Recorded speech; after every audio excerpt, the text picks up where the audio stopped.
This is a high power crystal filter for 10 megahertz.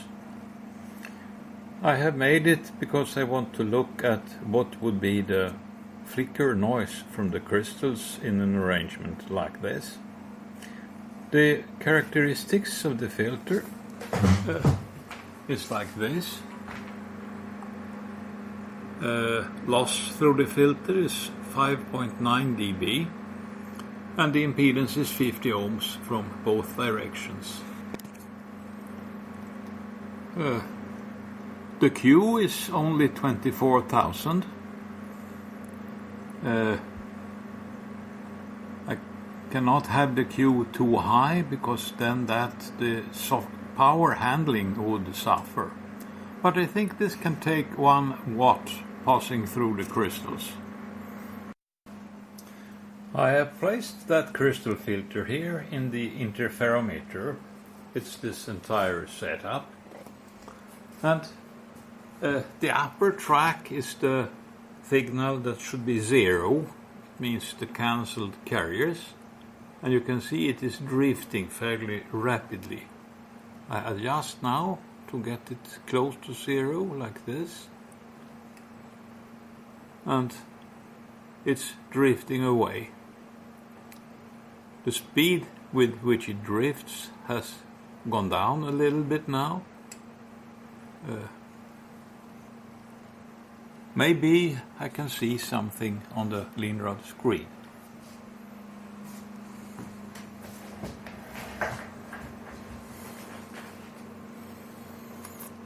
I'm looking 1 kilohertz from the carrier.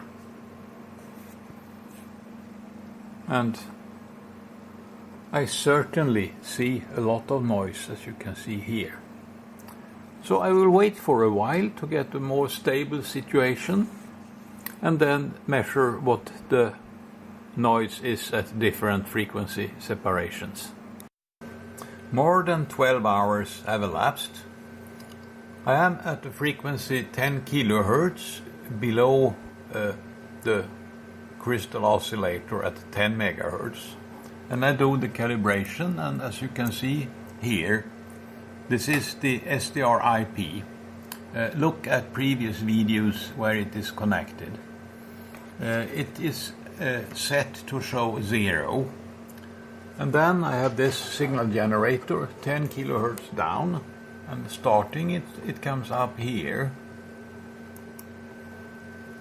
And like that, now I have it in the filter. And I have set it to show -70. Then in the perceivs, I have this signal 10 kilohertz away, and you can see I just switched it on. And I have calibrated, but I have to fix the balancing because it has drifted. So I adjust here the phase first.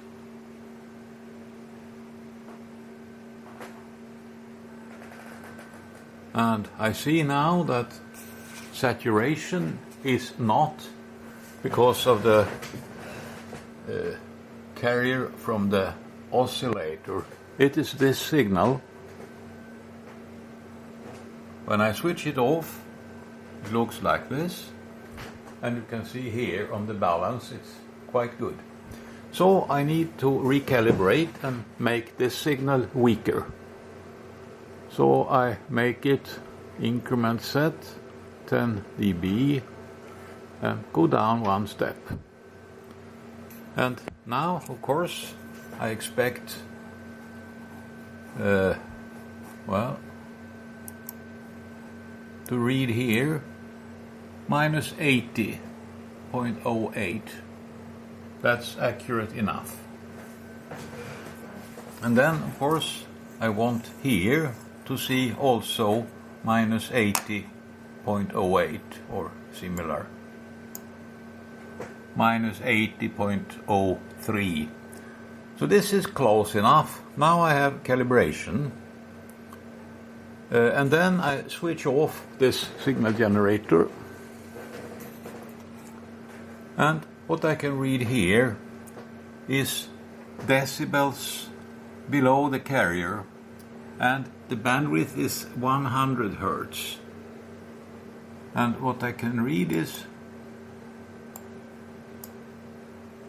minus 168.6. And I will do at other frequency separations and make a table of that. But before that, I want to know the noise floor of the low noise amplifier after the interferometer. So I insert the appropriate attenuator here. And now no longer the noise from the interferometer is reaching the perceives. This is the noise from the low noise amplifier. And it is not far below. It is at minus 171. So I have to take the contribution from this noise into account when evaluating. This attenuator is between the oscillator, this unit, and the interferometer, which starts with this hybrid. It's a 90-degree hybrid. With about 10 decibels less power, of course, the carrier is down by 10 decibels approximately, minus 10.07. So I recalibrate here, and now I read 0 for the carrier. And I switch on this signal 10 kilohertz away here and move it into the passband, and it's now at about 70 decibels. It was at minus 80 before, but I haven't changed the level, and now it is at minus 70.04, and that is fine. In the INRAD, the level now is minus 80, and that's incorrect. I have to change the calibration. And now I read minus 70. That's 69.996. Absolutely accurate enough. So I switch off the signal generator here to get the noise floor. And the bandwidth is 100 Hertz.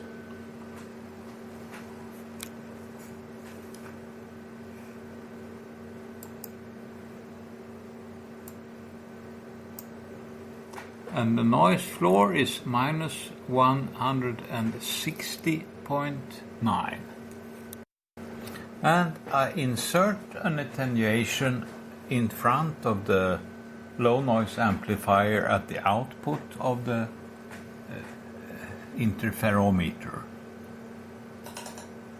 That's 40 decibels of attenuation, and as you can see, the change is very small.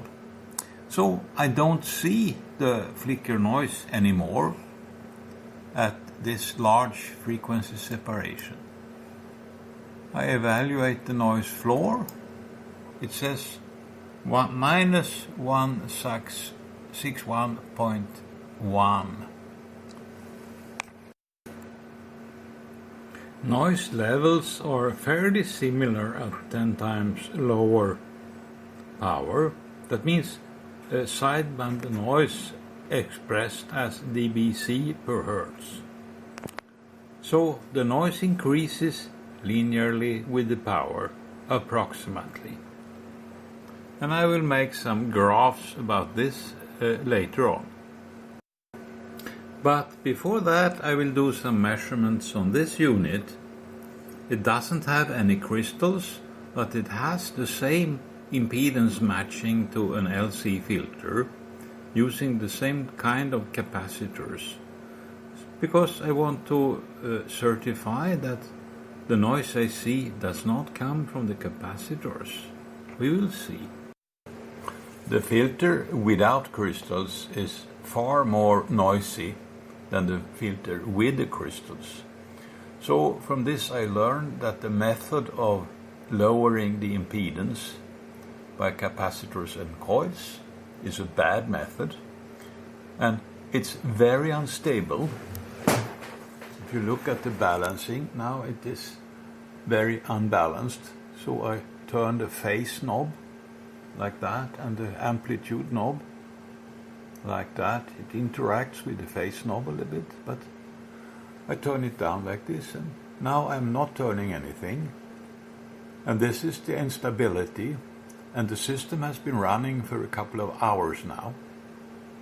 So something is very unstable, probably with the trimmer capacitors. They are run at a higher voltage in this filter than in the crystal filter, but not much higher. So I have to lower the impedance some other way. Ferrite transformers are no good because they pick up magnetic fields and they can also be noisy. By contrast, what you see here is what I have with a 2 dB good attenuator replacing that filter. And I have calibrated it properly now, and the noise floor I see is minus 167. That's in 10 Hertz bandwidth at a separation of 20 Hertz. So for the crystal filter I was seeing minus 139, and here I have minus 167. So the problem is not connectors and other stuff on the interferometer. The problem is the filter. And this filter is particularly bad, and that's because I designed it with the coupling capacitors here being a little bit smaller than those in the crystal filter, meaning the voltage becomes a little bit higher across this capacitor, because the impedance is 50 ohms at the connector.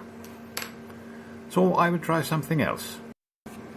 I have redesigned the crystal filter, so it is now without any trimmer capacitors. On the input there is a capacitor to ground, 68 pF, about 3 microhenry inductor, and then to all the parallel crystals. One side is grounded, and this is the other side, and there is 470 pF in parallel. And then on the outputs it's exactly the same. This filter looks like this.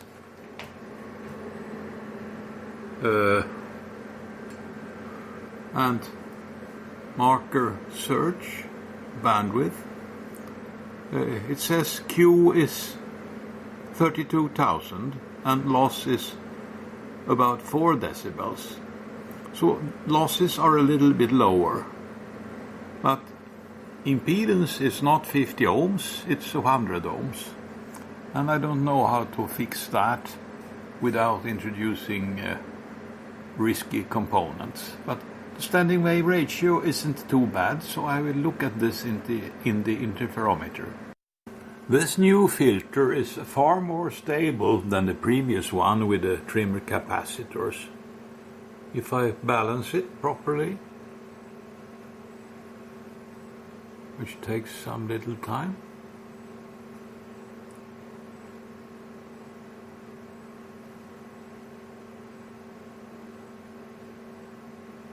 like that, and now it stays. It does drift slowly, but it's far better than before. So there was a stability issue, but the sideband noise that I see here, and of course I see when I tune the balancing or when I suddenly make some noise or bang something. But if I sit more or less quietly, I have this noise floor here, or maybe here, and it says minus 138. And that is even worse than what I saw with the previous filter. So this has to be the crystals, because I don't think it is the plastic film capacitors. Now, of course, there is no way for me to be perfectly certain on that. I don't have a crystal that I can run on the series resonance without any capacitor to set the frequency. Now I am at 10 kHz separation and 100 Hz bandwidth, and I have done the calibration properly. So I switch off that signal generator and look for the noise floor.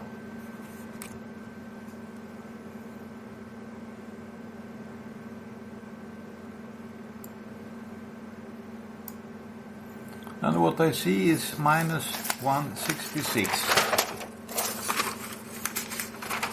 And before I had minus 168. So this filter is worse than the one with the unstable capacitors. But it is not very different.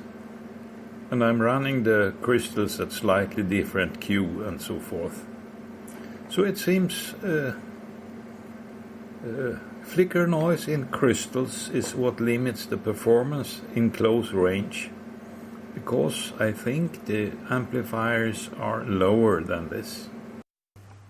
Here is what I found for the crystal filter with the trimmer capacitors. The green curve here is the interferometer with, I don't know exactly what, but I think a 2 dB attenuator, or maybe nothing. Anyway, there are attenuators in the interferometer, so there is some flicker noise. The crystal filter has a different slope. This is frequency separation, the df to power minus 1. This curve is df to power minus 1.6. And of course I cannot explain that, but it's an experimental observation. Anyway, the noise is reasonably low, but not very low. If you compare this to this graph, which is the noise of the oscillators using similar filters, you can see here and here that the noise is pretty similar. And I think that the noise of good amplifiers, like for example here, you can see I have one BUK 75150. You can look at previous videos and compare it to here, that the noise of the crystals is significantly higher. So I think this is enough for my study of oscillators. Some are much better if you look at professionals at what are they? Band cell. They have oscillators on 10 megahertz that are in the order of 10 decibels better than what I have here. The red curve is a Wenzel oscillator at 100 megahertz, but my oscillator is at 10 megahertz, so it should be 20 decibels better, which it is not.